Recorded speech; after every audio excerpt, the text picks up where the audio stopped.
Schedules make a huge life in your baby's life and your life, but there are do's and don'ts when it comes to getting your baby on a schedule. So stay tuned for this video and I'm going to give you all my tips on getting your baby on a schedule.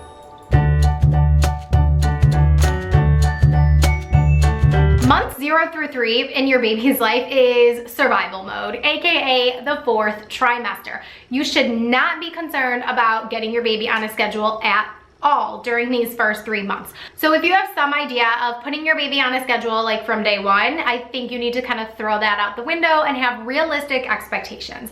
And to teach you everything about those first 3 months with your newborn, you should head to the description box and grab my newborn sleep guide. I am really excited to provide you guys all of the information that you need to survive those first 3 months and thrive as well. The biggest thing that you should focus on after that first month, so month 1, like any type of schedule, it's just like out the door. All your baby needs to do is eat, sleep, eat, sleep, eat, sleep, look at your face, poop, like all those things, which doesn't really seem like a lot, but it's important to know that that very, very, very first month it's survival mode. You're healing your body from having a baby. You're getting to know your baby. You might be establishing a milk supply so you can breastfeed your baby, and you should not be worried about a schedule.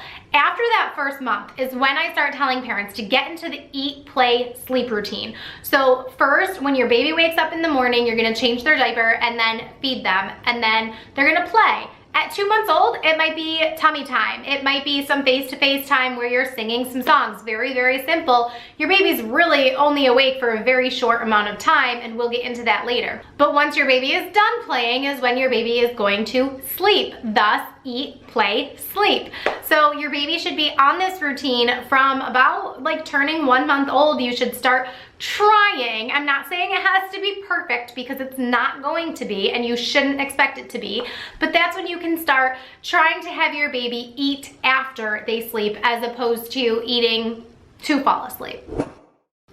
The next thing that you can do when this one you really can start as soon as your baby is born, in order to help them reverse their day and night confusion, you really should start with morning routines and bedtime routines. So every morning when your baby wakes up, open the curtains, let your child know it's morning time, the sun is up, it's time to start our day. Be as cheesy as you want to be, but you need to drive it home to your child that it is daytime now, and it's not going to be a quick flip of a switch for them to understand day and night. It's going to take about 8 weeks for them to make this adjustment in their circadian rhythm, and they actually don't have a circadian rhythm right when they are born. So as they're developing that, your routines are going to help them understand the difference between day and night, which also obviously you need to have a bedtime routine, the same thing every night. And with a newborn, like 5 to 10 minutes, like change their diaper,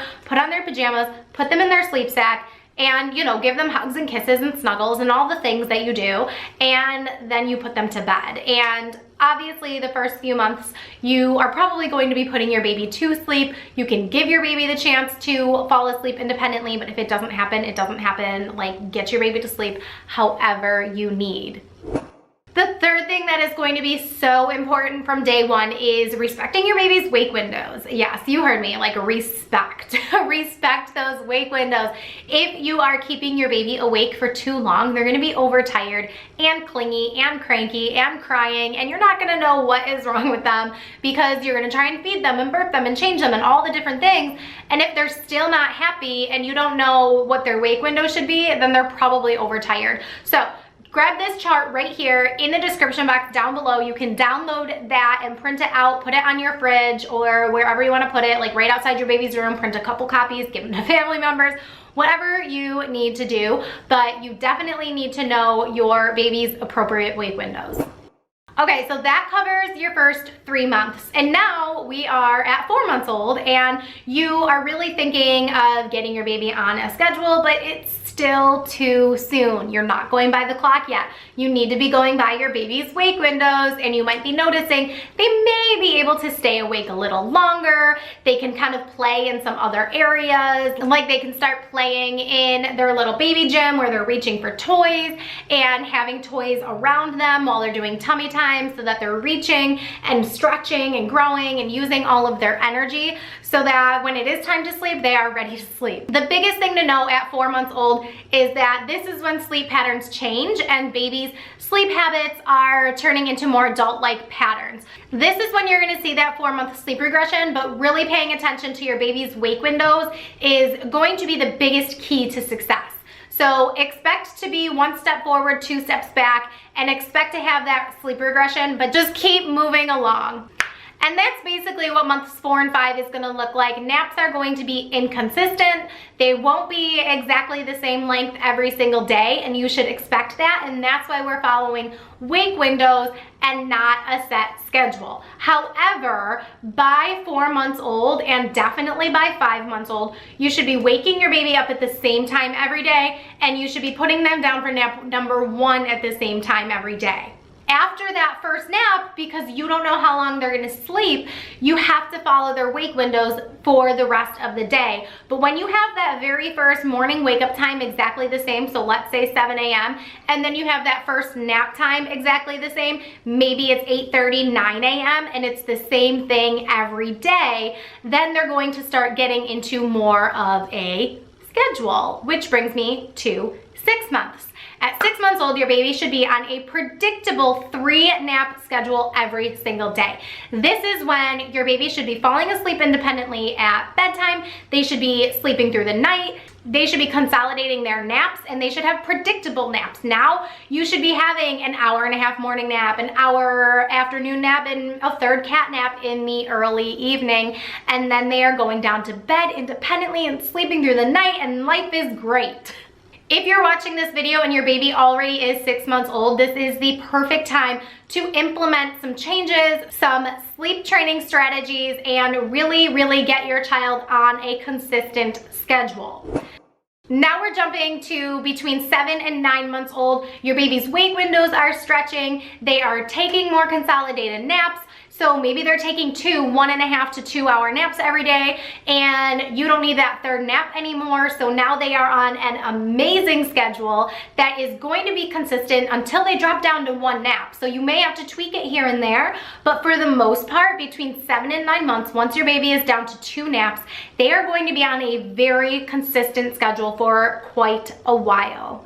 Of course, there's going to be days where maybe your baby takes a shorter nap, or maybe they wake up way earlier in the morning than usual. If that happens, by 7 to 9 months when they're on those 2 naps, stay on schedule. No matter what, if they are up at 6 and they're usually up at 7, keep them in their room quietly until 7 a.m. and start their day from 7 a.m. when you actually took them out of their rooms. So even if your kid wakes up early, you are not starting the day at that point. They need to stay quietly in a non-stimulating environment, because then you're just gonna get into like a whole mess of trouble. If they wake up at 6 instead of 7, so then you end up putting them down for bed at 8 for their first nap, but usually their nap is at 9, now your entire day is going to be thrown off, and it all starts at that morning wake up time. So above all things, that morning wake up time is going to be the most important thing, and setting that first nap consistently every single day,